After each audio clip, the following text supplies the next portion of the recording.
अस्सलाम वालेकुम प्यारा शागिर्द साथियों। अॼु पाण क्लास 7 जी जेको साइंस आहे उनजो पहिरियों चैप्टर कवर कंदासीं। इन जो टॉपिक आहे ह्यूमन ऑर्गेन सिस्टम। हिन मंझि जेको आहिनि असांखे ॿ सिस्टम किताब में लिखियल आहिनि जेके पाण कवर कंदासीं। हिकिड़ो आहे digestive system and it is disease ऐं ॿियो आहे respiratory system and it is disorder. त असां डाइजेस्टिव सिस्टम हाज़मे वारो निज़ाम पढ़ंदासीं, उन जेको डिज़ीज़ आहिनि उनजे बारे में पढ़ंदासीं। ॿियो टॉपिक जेको असांजो रेस्पिरेटरी सिस्टम आहे ऐं उनजा जेके डिसऑर्डर्स आहिनि उनजे बारे में पढ़ंदासीं। वीडियो खे लास्ट ताईं ॾिसिजो, इंशाल्लाह पाण हर शइ खे कंप्लीट कवर करण जी कोशिशि कंदासीं। अच्छा, सब खां पहिरीं अचे थो त what is a human organ system. इंसान जेको आहे उन में जेको ऑर्गेन जो जेको उज़वनि जो जेको निज़ाम आहे उहो आहे छा। त निज़ाम खे ऑर्गेन सिस्टम खे सम्झण खां पहिरीं पाण सिस्टम खे सम्झूं। सिस्टम छा आहे? सिस्टम जो तव्हांखे सिंपल मिसाल ॾियां त ॾिसो हिकिड़ी क्रिकेट टीम आहिनि, उनमें 11 रांदीगर हूंदा आहिनि, लेकिन हर रांदीगर जो जेको रोल हूंदो आहे न उहो अलॻि हूंदो आहे, लेकिन उनजो मक़सदु हिकिड़ो ई हूंदो आहे त गेम खे विन करणु। अहिड़े तरीक़े सां असांजी जेको बॉडी आहे उहो मुख़्तलिफ़ ऑर्गेन जी ठहियलु आहे, लेकिन उहे जेके ऑर्गेन आहिनि उहे मुख़्तलिफ़ क़िस्मनि जो कमु करे, लेकिन जेको हिकिड़ी जॉब खे जेको आहे न सरअंजाम ॾींदा आहिनि, उनखे असां ऑर्गेन सिस्टम चवंदा आहियूं। अच्छा, हिन में सभ खां पहिरीं असां अचूं था ह्यूमन डाइजेस्टिव सिस्टम। त ह्यूमन डाइजेस्टिव सिस्टम छा आहे? ह्यूमन डाइजेस्टिव सिस्टम जो जेको मेन कमु आहे न उहो छा आहे? Break down large food particles into small ones. मतिलबु जेके खाधे जा जेके वॾा वॾा ज़रड़ा आहिनि उनखे टोड़े नंढनि ज़रड़नि में तब्दील करणु। ऐं ॿियो नंबर जो कमु कहिड़ो आहे? Absorb nutrients into the blood. जेको न्यूट्रिएंट्स आहिनि उनखे रत में शामिल करणु, जज़ब करे रत में शामिल करणु। ऐं टियों नंबर जेको इनजो कमु आहे उहो कहिड़ो आहे? Remove waste material from the body. जेको अनडाइजेस्टेड फूड आहे, जेको हज़म नथो थिए, उनखे असांजी बॉडी मां रिमूव करणु। हाणे तव्हांखे मूं सम्झाए छॾियो त डाइजेस्टिव सिस्टम जा 3 मेन जॉब आहिनि। उहे कहिड़ा आहिनि? को खाधे खे ब्रेक डाउन करणु, ॿियो खाधे खे एब्जॉर्ब करे ब्लड में शामिल करणु, टियों जेको वेस्ट मटेरियल आहे उनखे असांजे जिस्म मां ॿाहिरि रिमूव करणु। हाणे जेको खाधे जी जेको असांजी डाइजेशन थींदी आहे न उहो 3 क़िस्मनि जा जेके थींदी आहे। हिकिड़ो हूंदा आहिनि प्रोटीन्स, ॿियो कार्बोहाइड्रेट्स ऐं टियों फैट, जेको अॻिते हली पाण टॉपिक में कवर कंदासीं। इंशाल्लाह तव्हांखे सम्झ में अची वेंदो। जेको असांजो हाज़मो जेको असांजे जेको हाज़मो सिस्टम जिस्म में थिए थो उहो 2 क़िस्मनि जो थिए थो। हिकिड़ो थिए थो तिबई हाज़मो, ॿियो थिए थो कीमियाई हाज़मो। सभ खां पहिरीं असां सिखंदासीं त तिबई हाज़मो जेको आहे मैकेनिकल डाइजेशन उहो छा आहे ऐं कीअं थिए थी। मैकेनिकल डाइजेशन जेका आहे न असांजी सभ खां पहिरीं वात में थिए थी। वात में जेके असांजा जेके ॾंद आहिनि उहे छा था कनि? खाधे खे कट कनि था ऐं ग्राइंड कनि था, मतिलबु खाधे खे टोड़ीनि था ऐं ग्राइंड कनि था, नंढनि नंढनि टुकड़नि में तब्दील कनि था। इन खां पोइ असांजी जेका ज़बान आहे उहा मूवमेंट करे थी, खाधे खे मिक्स करे थी, उनमें जेको तुक आहिनि उहे मिलाए थी, जीअं खाधो नरम थी वञे, असांखे डाइजेस्ट करण में हिकिड़ो टोड़ण में आसानी थिए। इन खां पोइ टियों नंबर जेको तिबई हाज़मो जेको थिए थो न उहो थिए थो स्टोमैक मसल्स में। जेके असांजे जेके माइदे जा जेके मसल्स आहिनि उहे खाधे खे चर्न कंदा रहंदा आहिनि, मूवमेंट कंदा रहंदा आहिनि, त असांजो जेको खाधो जेको आहे उहो आसानी सां जेको आहे उहो उनमें केमिकल मिली सघे। त हाणे सुवाल आहे त तिबई हाज़मो किथे थिए थो? त तव्हां जवाबु ॾींदा त वात में थिए थो। वात में कहिड़ी जॻह केरु कनि थो? त ॾंद कनि था, कट कनि था, ग्राइंड कनि था, ॿियो ज़बान करे थी। ॿियो नंबर तिबई हाज़मो किथे थिए थो? स्टोमैक में थिए थो। स्टोमैक जा जेके मसल्स आहिनि उहे खाधे खे चर्न कनि था। इहो जेको तिबई हाज़मो आहे इहो त सिर्फ़ु 10% थिए थो, लेकिन जेको कीमियाई हाज़मो आहे, केमिकल डाइजेशन जेको आहे न उहो असांजे जिस्म में 90% जेको आहे न कीमियाई हाज़मो थिए थो। त कीमियाई हाज़मो किथे किथे थिए थो? सभ खां पहिरीं असांजे वात में थिए थो। असांजे वात में जेके एंजाइम्स मौजूदु हूंदा आहिनि सलाइवा में, उहे छा कंदा आहिनि? स्टार्च खे ब्रेक डाउन कंदा आहिनि। तंहिंखां पोइ गैस्ट्रिक जूस असांजे स्टोमैक में निकिरे थी। इन खां पोइ लास्ट में स्मॉल इंटेस्टाइन में जेके कुझु जूसिस निकिरनि था, जेके खाधे खे कंप्लीट ब्रेक डाउन करे एब्जॉर्ब कनि था। असां इन खे अॻियां हली हिन टॉपिक में कवर कंदासीं। त हाणे main organ and their jobs असां इहे सम्झण खां पहिरीं असां अचो त पहिरीं लेवल खे ॾिसी वठूं ऐं हुन में तव्हांखे सम्झाए वठूं, तंहिंखां पोइ जीअं तव्हांखे अॻिते सम्झण में आसानी थिए। सभ खां पहिरीं असां खाधो जेको आहे न असां खाधो इंटेक कंदा आहियूं, वात में ईंदो खाधो। जॾहिं खाधो असांजो वात में ईंदो आहे उन खां पोइ असां खाधे खे चॿाड़े बोलस जी शक्ल में तब्दील कंदा आहियूं। उहो खाधो बोलस जी शक्ल में तब्दील थिए इसोफेक्स जेको असांजी फूड पाइप आहे उनजे ज़रिए सां असांजे जेको स्टोमैक जेको माइदो आहे उनमें अचे थो। हाणे हिते खाधो जेको आहे न इहो तक़रीबन 3 खां 4 कलाक ताईं रहे थो। इन में छा थिए थो अॻियां ज़िक्र कयूं था। इन खां पोइ जेको खाधो आहे उहो चांहि जी सूरत में तब्दील थी थो वञे। असांजी किताब में किथे चांहि लिखियल आहे त किथे काइम लिखियल आहे। जेका प्रोनाउंसिएशन तव्हांखे बहितर लॻे तव्हां उहो इस्तेमालु करियो, चाइम चओ या काइम चओ। त उहो खाधो जेको आहे स्टोमैक मां गुज़री पोइ अचे थो स्मॉल इंटेस्टाइन में, नंढे आंडे में। हिते जेको खाधे जो जेको मुकमल हाज़मो थिए थो न उहो नंढे आंडे में थिए थो। उन खां पोइ जेको असांजो जेको वेस्ट मटीरियल आहे उहो असांजो जेको लार्ज इंटेस्टाइन मां आहे उन मां गुज़री करे रेक्टम खां पोइ एनएस जे थ्रू ॿाहिरि ख़ारिज थी वञे थो। हिन में ॾिसो जेके हीअ जेके आहिनि पेनक्रीज़ ऐं लिवर ही जेके आहिनि असांजे एलिमेंट्री केनाल जे हिसो न आहिनि। एलिमेंट्री केनाल असांजी ही आहे जेका जंहिंजी लेंथ जेका आहे न 32 फुट तक़रीबन थिए थी। ही जेके आहिनि पेनक्रीज़ ऐं लिवर ही असांजा एक्सेसरी आर्गन्स आहिनि, मतिलबु त मददगार आर्गन्स। ॾिसो न खाधो जेको डायरेक्टली हिननि में नथो वञे, खाधो किथां थो गुज़रे, वात खां पोइ इसोफेक्स, नटगट खां पोइ माइदे में अचे थो, माइदे खां पोइ नंढे आंडे में अचे थो, नंढे आंडे खां पोइ वॾे आंडे में, वॾे आंडे खां पोइ रेक्टम खां पोइ एनस मां वञे थो। ही असांजा एक्सेसरी आर्गन्स आहिनि जेके असांखे खाधे खे डाइजेस्ट करण में मदद कनि था। अचो त ॾिसूं इहे कीअं था मदद कनि ऐं असांजो जेको स्टेप बाय स्टेप जेको हर आर्गन खे सिखंदासीं। हाणे सभ खां पहिरीं अचे थो माउथ। माउथ खे असां बकल कैविटी बि चवंदा आहियूं। मूं तव्हांखे पहिरीं ॿुधायो त असांजे जेको जिस्म में खाधे जेको हाज़मे जा ॿ अमल थियनि था, हिकिड़ो तिबई, ॿियो कीमई हाज़मो थिए थो। तिबई हाज़मो ऐं कीमई हाज़मो इहे वात में ॿई थियनि था, तिबई बि थिए थो ऐं कीमई बि थिए थो। तिबई कीअं थो थिए, असांजा जेके ॾंद आहिनि उहो खाधे खे स्मॉल पीस में तोड़ीनि था ऐं इहो हिकिड़ो तिबई हाज़मो थियो। इन खां पोइ असांजी जेको थुक जेका आहे, सिलाइवा जेका आहे, उहा खाधे में छा थी करे, एमाइलेज़ नाले हिकिड़ो एंज़ाइम्स आहे उहा मिलाए थी। उहो एमाइलेज़ एंज़ाइम्स छा थो करे, असांजे खाधे में मौजूदु जेको स्टार्च आहे उनखे डाइजेस्ट करण में मदद करे थो। ऐं इन खे अलावा असांजी जेको वात में जेको सिलाइवरी ग्लैंड आहे उनमें हिकिड़ा ॿिया बि ॿिए क़िस्म जा हिकिड़ा एंज़ाइम्स निकिरंदा आहिनि जेके असांजे खाधे में मौजूदु जेके जरासीम उनखे मारींदा आहिनि। इहे ॾिसो हिकिड़ो नंढिड़ो ॿारु न, तव्हां नोट कयो, नंढड़े ॿार जे वात में जेको न थुक तमामु घणी ठहंदी आहे। तव्हां नोट कयो इहो छो थी ठहे? छो त नंढे ॿार जेको आहे न उहो जेको बि खाधो वग़ैरह ॾिसंदो उनजे अॻियां जेका बि शइ हूंदी न उहो खणी वात में विझंदो आहे। उन सां छा थींदो आहे त उनमें खाधो लाज़मी ॻाल्हि आहे, इहो ओपन फूड पियो आहे, खणी ॿार वात में विझे थो, उनमें हज़ारे जेके क़िस्म जा जरासीम मौजूदु आहिनि। उहे जरासीम जेको आहे न असांजी जेको सिलाइवा में हिकिड़ो एंज़ाइम्स निकिरंदो आहे, सिलाइवरी ग्लैंड में जेको एंज़ाइम्स निकिरंदो आहे उन जरासीम खे मारींदो आहे। ॾिसो अलाह साईं जा असां ते केतिरा एहसान आहिनि। अलाह साईं खे ख़बर हुई त हीउ इंसानु जेको आहे न पंहिंजी एतिरी केयर कोन कंदो, त अलाह साईं असांखे हिकिड़ो बहितरीनु निज़ाम ॾिनो आहे। ऐं इन खां पोइ छा थो थिए, जेको आहे खाधे जेको आहे न खाधो वात में जेको आहिनि बोलस जी शक्ल में चेंज थी पोइ अचे थो फूड पाइप में। जॾहिं खाधो फूड पाइप में अचे थो, हीउ हिकिड़ो मस्कुलर पाइप आहे, हिन में को बि जेको खाधे जो जेको आहे उहो हज़मे जो अमल नथो थिए। हिन मां सिर्फ़ु खाधो जेको आहे गुज़री करे, जेको खाधो जेको आहे हितां खां गुज़री करे सिर्फ़ु स्टोमेक ताईं अचे थो। ऐं हिन जी जेका लेंथ आहे उहा 25 सेंटीमीटर हुजे थी। इन खां पोइ जॾहिं खाधो इहो बोलस जी शक्ल में जॾहिं असांजे स्टोमेक माइदे में पहुचे थो, त असांजे जेके माइदे में हाइड्रोक्लोरिक एसिड नाले हिकिड़ो तेज़ाब निकिरंदी जंहिंजी pH लेवल 2 आहे ऐं ॾाढी जेको न तेज़ हूंदी आहे। तव्हां कॾहिं कॾहिं तव्हांखे वॉमिटिंग वग़ैरह थींदी, उल्टी थींदी, तव्हां खाधो खाई सघंदा, यकदमि तव्हांखे उल्टी थींदी, त तव्हां ॾिसंदो तव्हांजो जेको नक, मुंहुं, सभिनीनि में अहिड़ी जलन थींदी आहे। उहा जलन छाजे करे थिए थी? हाइड्रोक्लोरिक एसिड जे करे थिए थी। हाणे स्टोमिक में जॾहिं खाधो पचे थो त स्टोमिक माइदे में खाधो तक़रीबन 3 खां 4 कलाक ताईं खाधो जेको आहे असांजो माइदे में रहे थो। हाणे माइदे में खाधे सां छा छा थींदो आहे? सभ खां पहिरीं हाइड्रोक्लोरिक एसिड जेका निकिरंदी आहे, हाइड्रोक्लोरिक एसिड छा कंदी आहे, खाधे में मौजूदु जेके जरासीम आहिनि जेके वात खां बची स्टोमिक ताईं पिया था, त हाइड्रोक्लोरिक एसिड छा कंदी, उन जरासीम खे मारींदी आहे। ऐं इन खां पोइ स्टोमिक में हिकिड़ी पेप्सिन नाले हिकिड़ो एंज़ाइम्स निकिरंदा आहिनि। उहे छा कंदा आहिनि, जेको खाधे में मौजूदु जेको प्रोटीन्स आहिनि उनखे तोड़े पेप्टोन जी शक्ल में तब्दील कंदा आहिनि।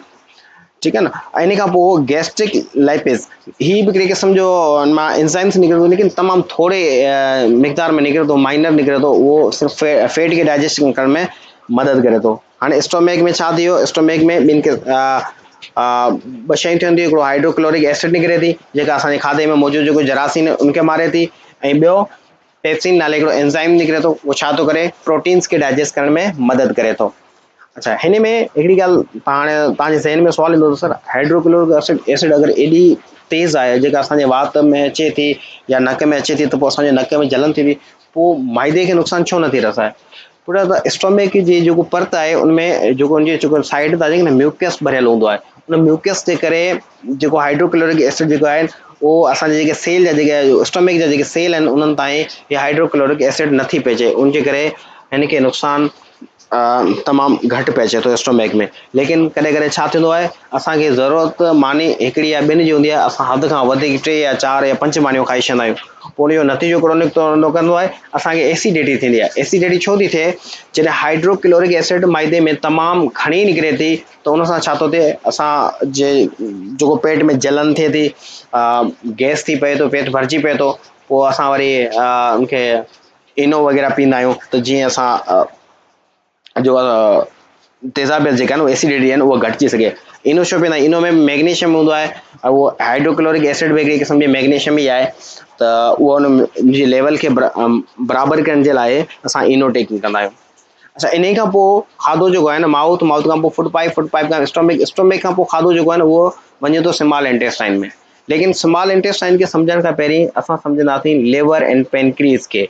त लिवर ऐं पेनक्रीज़ जो कमु छा आहे? त सभ खां पहिरीं असां सिखंदासीं लिवर। लिवर छा आहे? लिवर जेको आहे उहो हिकिड़ी क़िस्म जी पित ठाहींदो आहे, बाइल ठाहींदो आहे। उहा पित ठाहे वरी गाल ब्लैडर जेको आहे उनखे ॾींदो आहे। गाल ब्लैडर छा कंदो आहे, उनखे पाण वटि स्टोर कंदो आहे। ऐं जॾहिं उनखे स्मॉल इंटेस्टाइन जेको आहे न, उहो सिग्नल ॾींदो आहे त उहो रिलीज़ करे छॾींदो आहे। हाणे हिन गाल ब्लैडर जो एतिरो ख़ासि कमु कोन्हे। कॾहिं कॾहिं छा थींदो आहे, पिते में माण्हुनि खे पथरी थी वग़ैरह थी पवंदी आहे, त डॉक्टर छा कंदा आहिनि, पिते खे कटे छॾींदा आहिनि। पिते जो एतिरो ख़ासि त रोल आहे ई कोन। त जेको बाइल जेको ठाहे थो, त उहो लिवर ठाहे थो, उहो लेकिन ही जस्ट उनखे स्टोर करे थो। त इन खां पोइ जेको बाइल जेको आहे न, उनजो मेन कमु छा आहे? बाइल जो जेको मेन कमु आहे, उहो खाधे में मौजूदु जेको फैट आहिनि उनखे टोड़ण में मदद करे थो। जेको असां खाधो खायूं था, जेको फैट आहिनि उनखे टोड़ण में मदद करे थो। हाणे अचो त सिखूं पाण पेनक्रीज़। ही वेरी इंपॉर्टेंट शइ आहे। ऐं पेनक्रीज़ जेको आहे, पेनक्रीज़ मां 3 क़िस्मनि जा एंजाइम निकिरंदा आहिनि। हिन खे यादि करण जे लाइ तव्हांखे हिकिड़ो मूं ते फार्मूलो लिखियो आहे, LAT। एल ते lipase, lipase pancreatic lipase. Lipase छा हूंदो आहे? हिकिड़े अहिड़े क़िस्म जा एंजाइम्स हूंदा आहिनि जेके असांजे खाधे में मौजूदु जेको फैट हूंदो आहे उनखे डाइजेस्ट करण में मदद कंदा आहिनि। इन खां पोइ ॿियो नंबर अचे थो पेनक्रेटिक एमाइलेज। ए ते एमाइलेज। इहे छा कंदा आहिनि? असांजे खाधे में मौजूदु जेको स्टार्च आहिनि उनखे हज़म करण में मदद कंदा आहिनि। हाणे तव्हांजे ज़हन में सुवाल हूंदो, सर स्टार्च त असांजे हिकिड़ो माउथ में मौजूदु हुजे थो, पोइ हिते पेनक्रीज़ में छो? पुट, खाधो जेको असां खाईंदा आहियूं न, असां वात में खाधे खे एतिरो घणी देरि न रखंदा आहियूं। असां खाधो खाई यकदमि जेको आहे न, असां उनखे अॻिते रवण करे छॾंदा आहियूं, धिके छॾंदा आहियूं। त उनमें जेको स्टार्च जेको कंप्लीट जेको डाइजेशन नथी थिए। लेकिन तव्हां ॾिठो न, जानवरनि में जेको न एमाइलेज जेको तमामु घटि मिक़दार में हूंदो आहे। त जानवर जेके आहिनि न, जेको खाधो खाईंदा आहिनि उहो उगारींदा रहंदा आहिनि। खाधो ॿाहिरि कढंदा आहिनि, वरी उगारींदा रहंदा आहिनि। छो त हुनजे जेको अॻिते जेको सुम्हनि में जेको न एमाइलेज तमामु घटि हूंदो आहे, त उहो जेतिरो थी सघे कोशिशि कंदा आहिनि त उहो जेको स्टार्च जेको डाइजेशन आहे उहो वात में करे वठनि। इन खां पोइ टियों नंबर ते अचे थो ट्राइप्सिन। ट्राइप्सिन छा थो करे? प्रोटीन्स जी डाइजेशन करे थो। वरी तव्हांजे ज़हन में सुवाल ईंदो, सर प्रोटीन जो त डाइजेशन स्टोमेक में थी वई। न पुट, प्रोटीन्स जेको आहे, जेको पेप्सिन स्टोमेक में जेको पेप्सिन एंजाइम्स निकितो न, प्रोटीन्स खे पेप्टोन जी शक्ल में तब्दील कयो। हाणे ट्राइप्सिन छा थो करे? इन पेप्टोन खे पेप्टाइडिस में जेको पेप्टाइडिस जेको शक्ल आहे उन में तब्दील करे थो। अञा बि जेको प्रोटीन्स जो मुकमल डाइजेशन न थी आहे। ही वधीक जो मतिलबु उनखे अञा बि वधीक लेवल में हिकिड़ो डाइजेस्ट करे थो। हाणे तव्हांखे सम्झ में अची वियो पेनक्रीज़ जो कमु छा आहे। पेनक्रीज़ 3 क़िस्मनि जा एंजाइम कढे थो। कहिड़ा कढे थो? लाइपेस, एमाइलेज ऐं ट्राइप्सिन। कहिड़ा? Lipase, amylase, trypsin. LAT। L ते लाइपेस, ए ते एमाइलेज, टी ते ट्राइप्सिन। 3 क़िस्मनि जा निकिरंदा। लाइपेस छा थो करे? फैट खे डाइजेस्ट करण में मदद करे थो। एमाइलेज छा थो करे? स्टार्च खे डाइजेस्ट करण में मदद करे थो। ऐं जेको ट्राइप्सिन इहो छा थो करे? प्रोटीन्स खे डाइजेस्ट करण में मदद करे थो। इन खां पोइ खाधो जेको आहे स्मॉल इंटेस्टाइन में। हाणे अचो त स्मॉल इंटेस्टाइन जे बारे में सम्झो। स्मॉल इंटेस्टाइन में खाधे सां कहिड़ा अमल थियनि था। स्मॉल इंटेस्टाइन में 5 क़िस्म जा हिकिड़ा एंजाइम्स निकिरनि था जेके उन खाधे खे वधीक डाइजेस्ट करण में मदद कंदा। उनमें हिकिड़ो निकिरे थो माल्टेस। माल्टेस जेको माल्टोस खे डाइजेस्ट करण में मदद करे थो। लैक्टेस, लैक्टोस खे डाइजेस्ट करण में मदद करे थो। सुक्रेस जेको आहे सुक्रोस खे डाइजेस्ट करण में मदद करे थो। इहे त यादि करणु सवला आहिनि। मतिलबु क्वेश्चन पेपर में पुछे थो जेको माल्टेस आहे जेको कंहिंखे डाइजेस्ट करे थो? माल्टोस खे करे थो। लैक्टेस खे कंहिंखे डाइजेस्ट करे थो? लैक्टोस खे करे थो। सुक्रेस जेको आहे उहो कंहिंखे डाइजेस्ट करे थो? सुक्रोस खे डाइजेस्ट करे थो। लेकिन 2 मेन शयूं आहिनि उहो तव्हांखे यादि करणियूं पवंदियूं। पेप्टाइडिस जेको तव्हां ॾिसो न, हाणे हिते जेको प्रोटीन्स जेके आया वो पेप्टाइड्स जे शक्ल में आया। ये जेके पेप्टाइड्स शक्ल में आया स्मॉल इंटेस्टाइन में, स्मॉल इंटेस्टाइन छा थो करे इनके कन्वर्ट करे अमीनो एसिड जी शक्ल में तब्दील करे थो। ऐं जेको लाइपेस जेको आहे उहो फैट खे छा थो करे फैटी एसिड जी शक्ल में तब्दील करे थो। हाणे हिते छा थियो खाधो जेको आहे न मुकमल डाइजेस्ट थी ग्लूकोस अमीनो एसिड ऐं फैटी एसिड जी शक्ल में तब्दील थी वञे थो, जेको आसानी सां अॻिते हली असांजे जेको जिस्म आहे जेको रत आहे उन में शामिल थी वञे थो। इन खां पोइ जेको लास्ट में असांजो अचे थो उहो अचे थो लार्ज इंटेस्टाइन। लार्ज इंटेस्टाइन जो मेन कमु छा हूंदो आहे असांजो जेको खाधो आहे उन में जेको वाटर हूंदो आहे उनखे एब्ज़ॉर्ब करणु ऐं बक़ाया जेको वेस्ट मटेरियल आहे उनखे अॻिते ख़ारिज करणु। अच्छा जेको लार्ज इंटेस्टाइन आहे इनखे थोरो असां हिनजे लेबल ते सम्झंदासीं त लार्ज इंटेस्टाइन हिन जो टेक्निकल जेको नालो आहे हिनखे कोलन चवंदा आहिनि। हिन में छा हूंदो आहे हाणे ॾिसो ही जेको हिन जो जेको अपवार्ड जेको मथे लाइन वञे पई हिनखे चवंदा आहिनि असेंडिंग कोलन, ऐं जेको हीअ वञे थी सिधो स्ट्रेट वञे पई इनखे चवंदा आहिनि ट्रांसवर्स कोलन, ऐं जेको हेठि अचे पई इनखे चवंदा आहिनि डिसेंडिंग कोलन।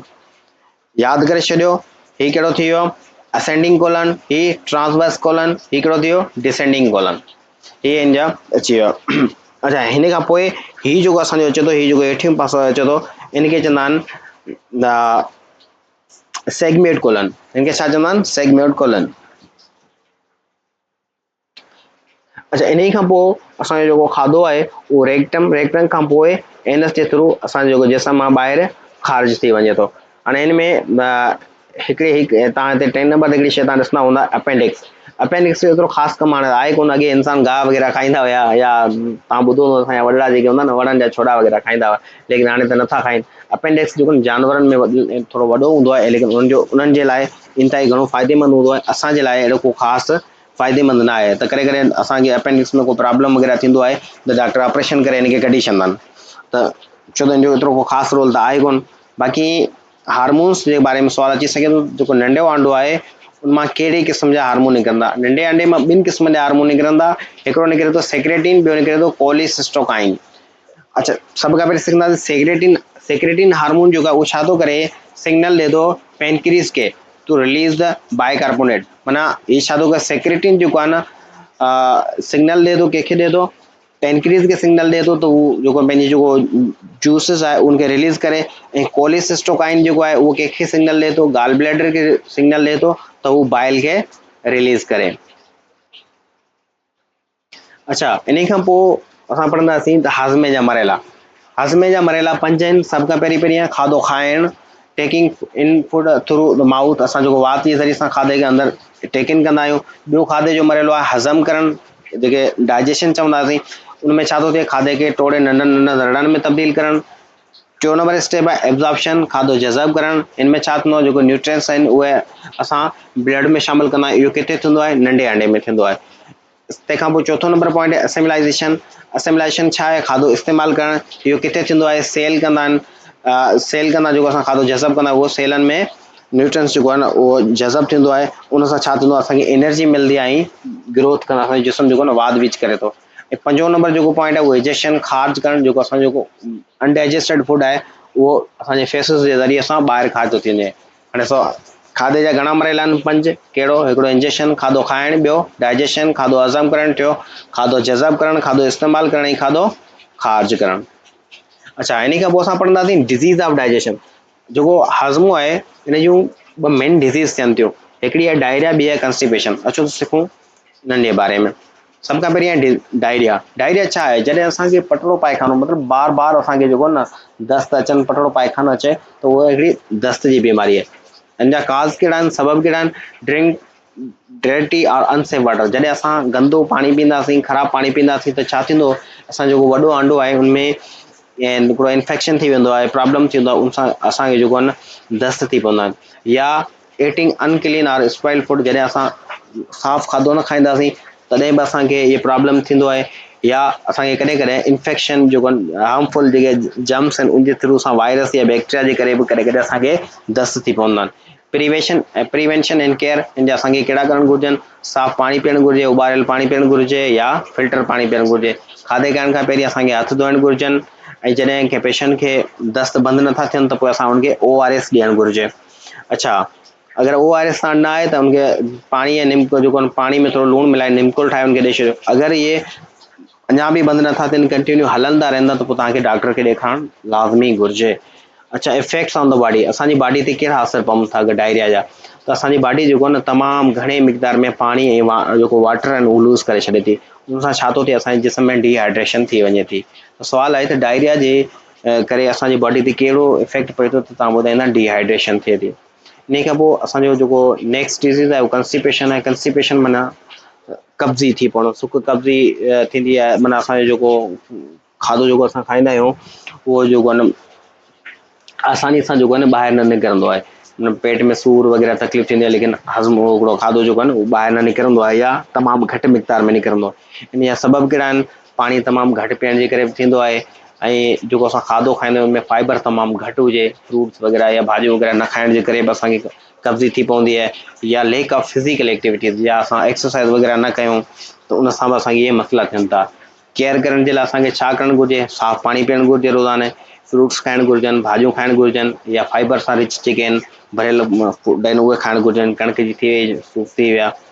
अच्छा, इन खां पोइ असांखे रेगुलर एक्सरसाइज़ करणु घुरिजे, ऐं जेको टॉयलेट आहे उनखे टाइम सां वञणु घुरिजे। बाक़ी जेको रेस्पायरेटरी सिस्टम आहे उहो असां नेक्स्ट टॉपिक में सिखंदासीं। वीडियो इलाही वॾी पई थी वञे, इंशाल्लाह नेक्स्ट वीडियो में असां रेस्पायरेटरी सिस्टम जे बारे में पढ़ंदासीं। कमेंट्स कजो लाज़मी, तव्हांखे वीडियो कीअं लॻी, में जेके मिस्टेक्स वग़ैरह तव्हांखे या का सजेशन ॾियणी हुजे लाज़मी मूंखे कमेंट्स में ॾिजो। इंशाल्लाह नेक्स्ट टाइम ते उन खां बहितरी कंदासीं।